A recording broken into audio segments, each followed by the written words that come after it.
Do you ever hear voices?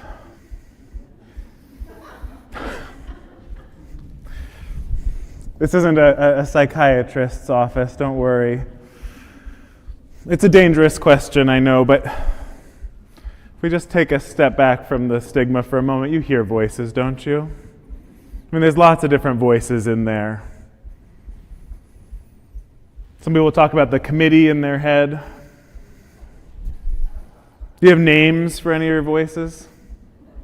Yeah, a few of them. Anybody got a cranky know-it-all in there? Or you ever wonder what happened to dear little Lost and Confused?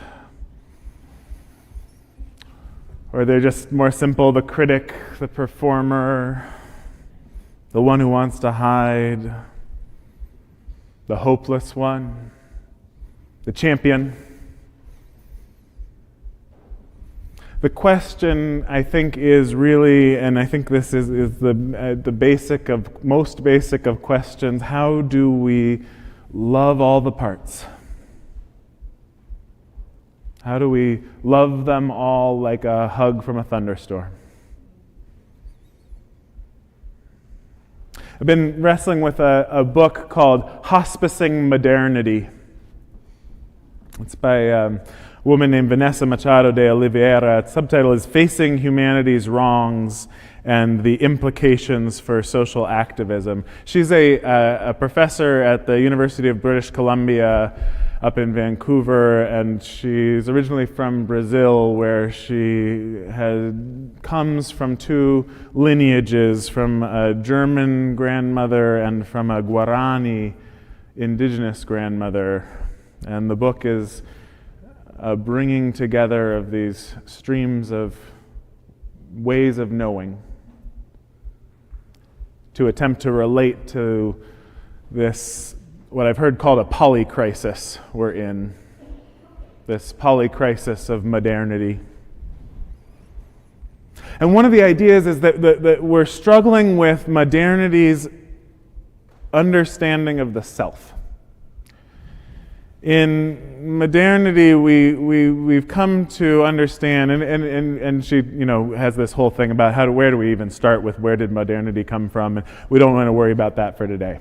But we have this idea that the self is an individual organism that can be understood separate from its context, and that is unitary in nature. That the mature self is this developed reason on top of all the rest, the body and the emotions and everything else, that acts with unity, with oneness, and that can then therefore show up with clarity and transparency from moment to moment in any given context or way, that this solid self will keep showing up. It's not true. I don't know if you've noticed about yourself, but I've noticed about mine. Like Whitman said, I contain multitudes. I think that the journey is a little bit like the way we've journeyed from the understanding of what is of most essential nature in matter, right? So the original idea of the atom, the name itself comes from the idea that was going to be the most fundamental kind of matter, right? That was John Dalton's idea of the atom, when we come down to it. And then, of course, we realize, no, if you take apart that atom, you've got different parts with protons and neutrons and electrons, but then that was what it was when I grew up. That was what they were telling me in school. Those are the fundamental parts. But now some of these names of more fundamental than that, parts of parts, quarks and quasons. That's not one. I don't know what they are. You know some of them. Wynn knows some of them. Quantum particles, right? I think our journey around what is the self might mirror that in some way. The self is made up of these parts, these many, many parts. And the metaphor that De Oliveira likes to use is the people on the bus. She says at its most basic level, you've got a bus inside you. And at its most basic level, this bus is a driver and many passengers who embody what has marked one's lifetime, including childhood events and unprocessed traumas, significant others. A list goes on. Some of these passengers are at the front of the bus, and their voices are loud and well known. Some are seated in the middle of the bus and can only be heard on certain occasions by the people in the front. Sometimes there's conflict amongst the passengers. Some are at the back and maybe completely even unknown to the driver or drivers of the bus. Sometimes there are rebellions on the bus and it can be hijacked by a rogue passenger. You ever have a hijacking on your bus? Sometimes passengers temporarily replace the driver. Sometimes the bus goes too fast and passengers become nauseated from the movement requiring attention. She says the basic premise of this methodology is that if we cannot hold space for the complexities within us, there's no chance for us to hold space for the complexities around us.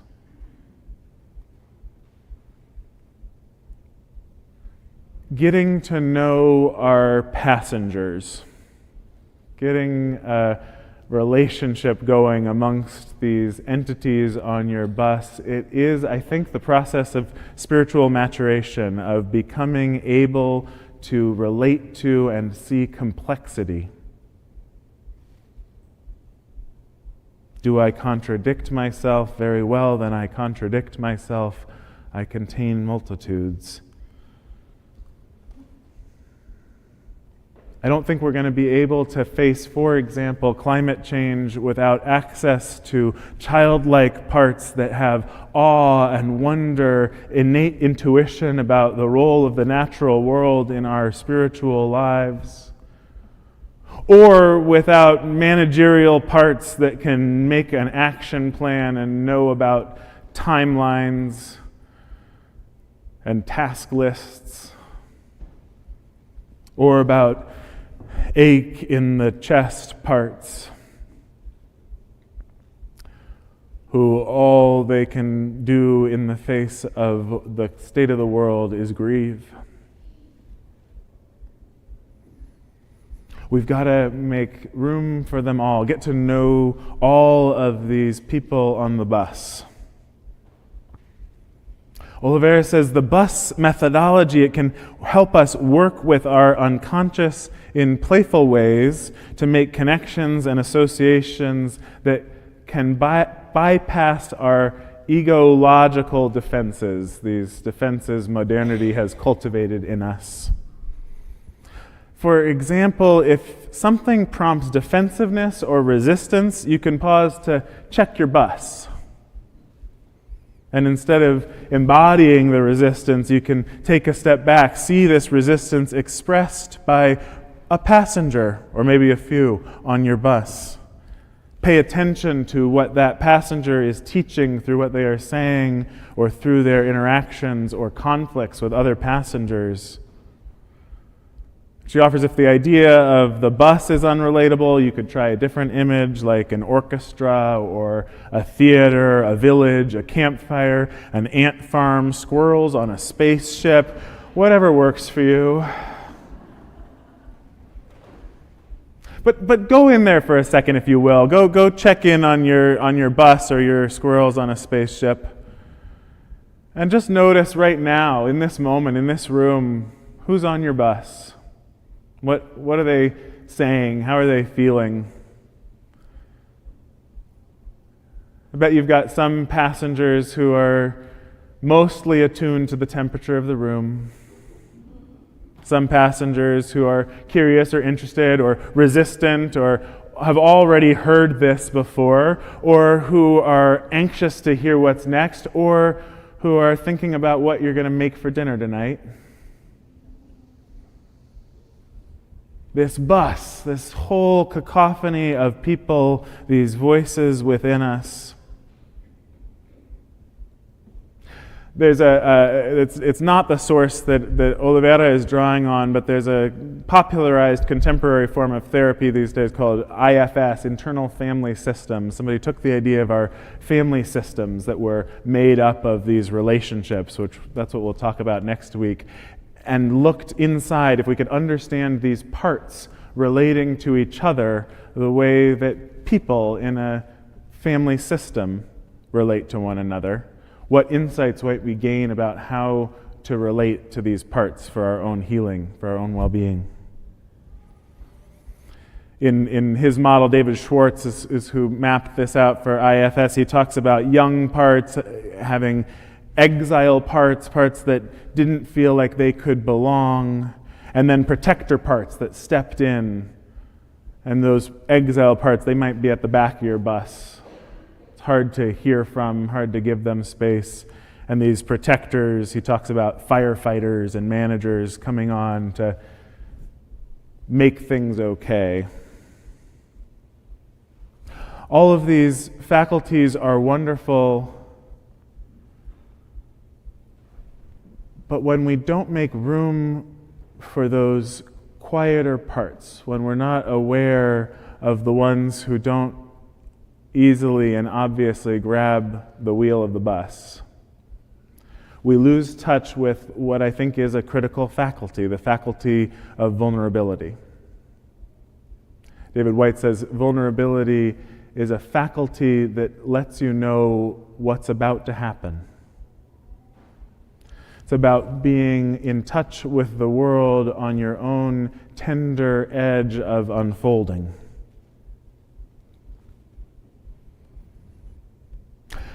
So I've got them. I've got these parts, and they unless I'm careful, unless I'm really tuning in, they'll just spin in their cycles, right? So my critical come on, start telling me what a terrible job I'm doing.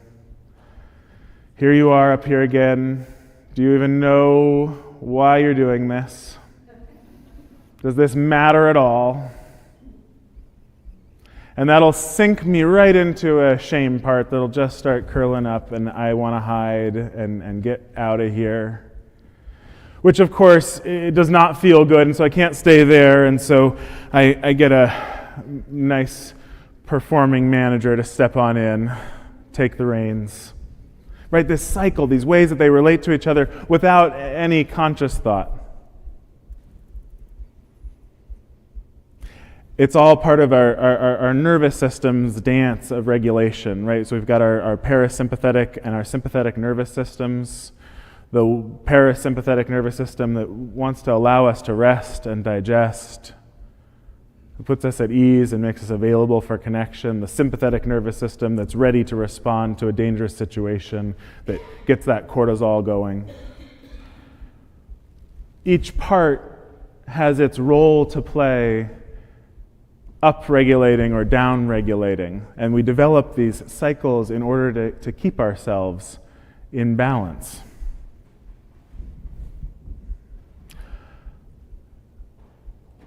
But what all of these parts most long for, I believe, is to be loved, to be in touch with that wisest self who knows there are no bad parts. Because I don't know about you, but my parts can really point fingers at each other. That conflict on the bus can get pretty nasty in my own head. When I'm able to take a deep breath and allow my wisest self to hear whatever part is speaking, it knows there is wisdom, there is beauty, there is goodness in every part. This is our universalism. This is our theology that there is no hell. There are no bad people. There are no bad parts.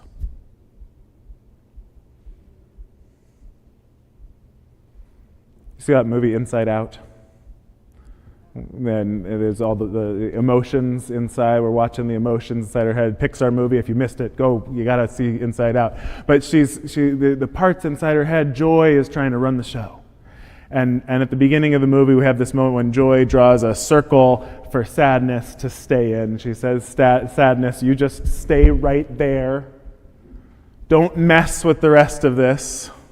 And then, of course, the climactic moment of the movie is when Joy and Sadness team up, when we see Riley, the little girl, understanding that all of these emotions have value. They all are needed.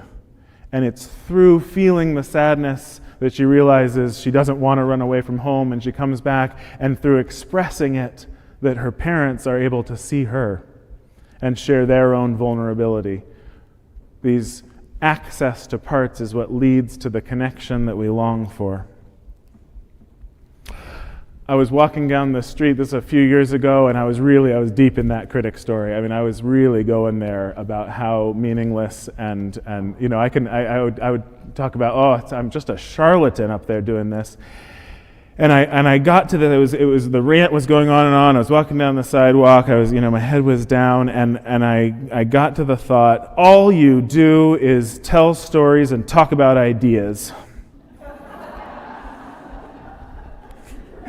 That was enough to wake me up. I started cracking myself up right there on the sidewalk. I mean, just the mood shift was amazing. How quickly, when I was able to hear that sentence as funny as you just heard it. And I started walking more lightly. All I do is tell stories and talk about ideas. I figured out a way to make a living telling stories and talking about ideas. Wow! It's this moment that I thought of when I was listening to Elizabeth Gilbert. She was being interviewed on a podcast, who wrote her famous book is Eat, Pray, Love. She was on Glennon Doyle's podcast, We Can Do Hard Things, recently, and she talked about her branch of Hinduism that she studied in India. And it's called the Splendor of Recognition. This is the name of this lineage, which is just, first of all, such a beautiful name. She said that the ancient idea comes out of, the Himalayas, that God's omniscient, that's the starting point, but that's boring.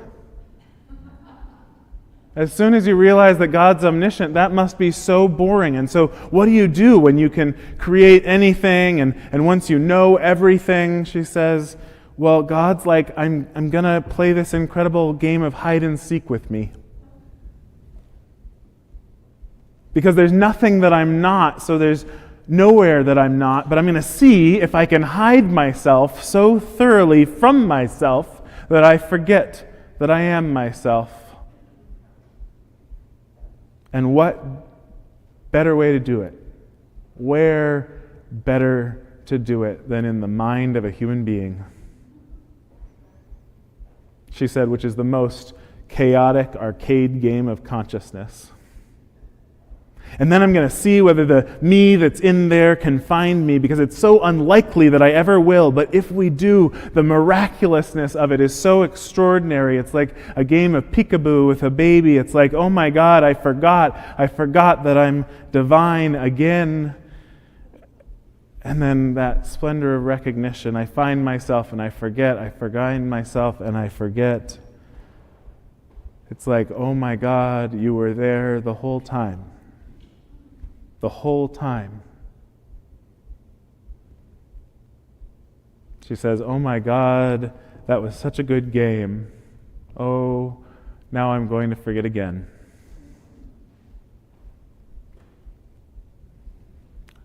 These lines from, in our hymnal we say they're from Hafiz, the Persian Sufi poet, but it's actually Goethe, kind of inspired by him. Cloak yourself in 1,000 ways, and still I shall know you, my beloved. Veil yourself with every enchantment, and yet I shall feel your presence most dear, close, and intimate. I shall salute you in the springing of cypresses and in the sheen of lakes, the laughter of fountains. I shall surely see you in tumbling clouds, in brightly embroidered meadows. O beloved presence, more beautiful than all the stars together, I trace your face in ivy that climbs in clusters in grapes, in morning flaming the mountains in the clear arch of sky. You gladden the whole earth and make every heart great. You are the breathing of the world. May you know yourself to be the breathing of the world. May you cloak yourself, mask yourself, even to yourself in 1,000 ways, so you might delight again and again in finding yourself once more. May it be so, and amen.